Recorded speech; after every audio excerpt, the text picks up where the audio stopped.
प्रेरक प्रसंग दुश्मन का स्वार्थ।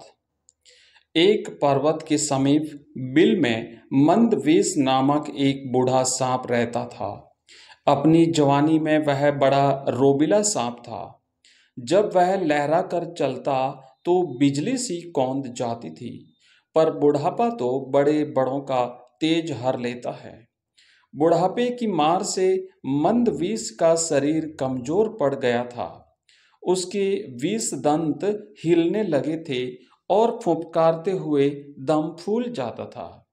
जो चूहे उसके साए से भी दूर भागते थे, वे अब उसके शरीर को फांद कर उसे चिढ़ाते हुए निकल जाते थे।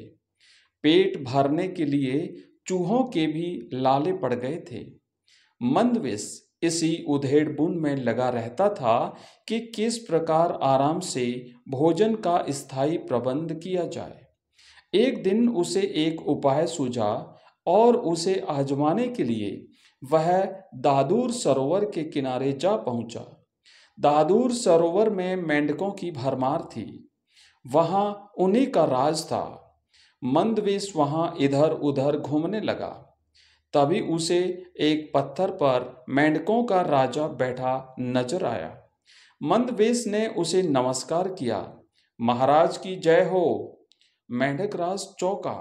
तुम तो हमारे बैरी हो, हमारे दुश्मन हो। मेरी जय का नारा क्यों लगा रहे हो?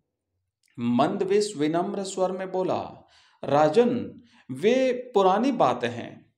अब तो मैं आप मेंढकों की सेवा करके पापों को धोना चाहता हूँ, श्राप से मुक्ति चाहता हूँ। ऐसा ही मेरे नाग गुरु का आदेश है। मेंढक राज ने पूछा, उन्होंने ऐसा विचित्र आदेश क्यों दिया? मंदवेश ने मनगढ़ंत कहानी सुनाई। राजन, एक दिन मैं एक उद्यान में घूम रहा था।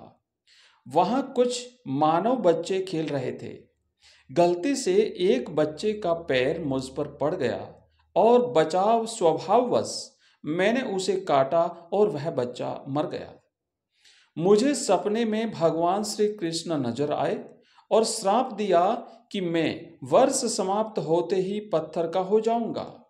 मेरे गुरुदेव ने कहा कि बालक की मृत्यु का कारण बन मैंने कृष्ण जी को रुष्ट कर दिया है, क्योंकि बालक कृष्ण का ही रूप तो होते हैं ना। बहुत गिड़गिड़ाने पर गुरुजी ने श्राप मुक्ति का उपाय बताया है। उपाय यह है कि मैं वर्ष के अंत तक मेंढकों को पीठ पर बैठाकर सैर कराऊं, तभी मैं इस श्राप से मुक्त हो सकता हूं। मंदवेश की बात सुनकर मेंढक राज चकित रह गए। सांप की पीठ पर सवारी करने का आज तक किस मेंढक को श्रेय प्राप्त हुआ? उसने सोचा कि यह तो एक अनोखा काम होगा। मेंढक राज सरोवर में कूद गया और सारे मेंढकों को इकट्ठा कर मंदवेश की बात सुनाई।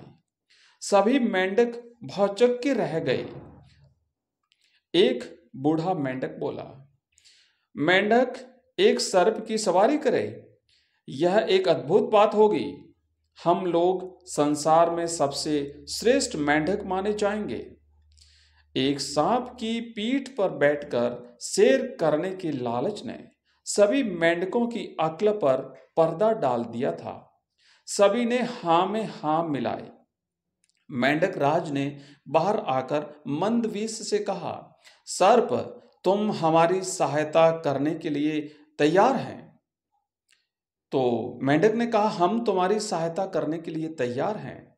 बस फिर क्या था, 8-10 मेंढक मंदवेश की पीठ पर सवार हो गए और निकली सवारी। सबसे आगे राजा बैठा था। मंदवेश ने इधर उधर सैर कराकर उन्हें सरोवर तट पर उतार दिया। मेंढक 20 मंद के कहने पर उसके सिर पर से होते हुए आगे उतरे। मंदवेश सबसे पीछे वाले मेंढक को गप खा गया। अब तो रोज यही क्रम चलने लगा। रोज मंदवेश की पीठ पर मेंढकों की सवारी निकलती और सबसे पीछे उतरने वाले को वह खा जाता। एक दिन एक दूसरे सर्प ने मंदवेश को मेंढकों को ढोते हुए देख लिया। बाद में उसने मंदविस को बहुत धिक्कारा।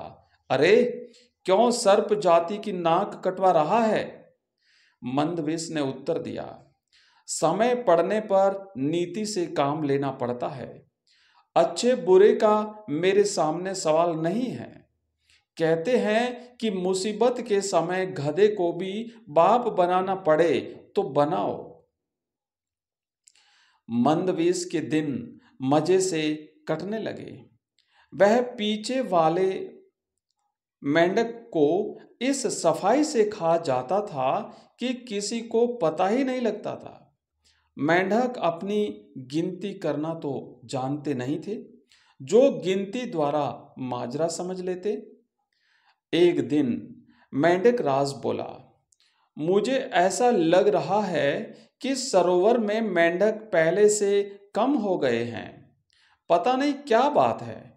मंदविस ने कहा, हे राजन, सर्प की सवारी करने वाले महान मेंढक राजा के रूप में आपकी ख्याति दूर दूर तक पहुंच रही है।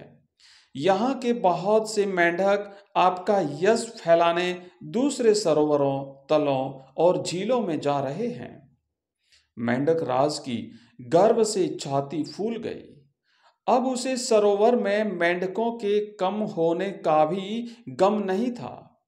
जितने मेंढक कम होते जाते, वह यह सोचकर उतना ही प्रसन्न होता कि सारे संसार में उसका झंडा गड़ रहा है। आखिर वह दिन भी आया जब सारे मेंढक समाप्त हो गए। केवल मेंढक राज अकेला रह गया। उसने स्वयं को अकेले मंदविस की पीठ पर बैठा पाया तो उसने मंदविस से पूछा, लगता है सरोवर में मैं अकेला रह गया हूं। मैं अकेला कैसे रहूंगा? मंदविस मुस्कुराया, राजन, आप चिंता न करें, मैं आपका अकेलापन भी दूर कर दूंगा। ऐसा कहते हुए मंदविस ने मेंढक राज को भी गप से निगल लिया और वहीं भेजा जहां सरोवर के सारे मेंढक पहुंचा दिए गए थे।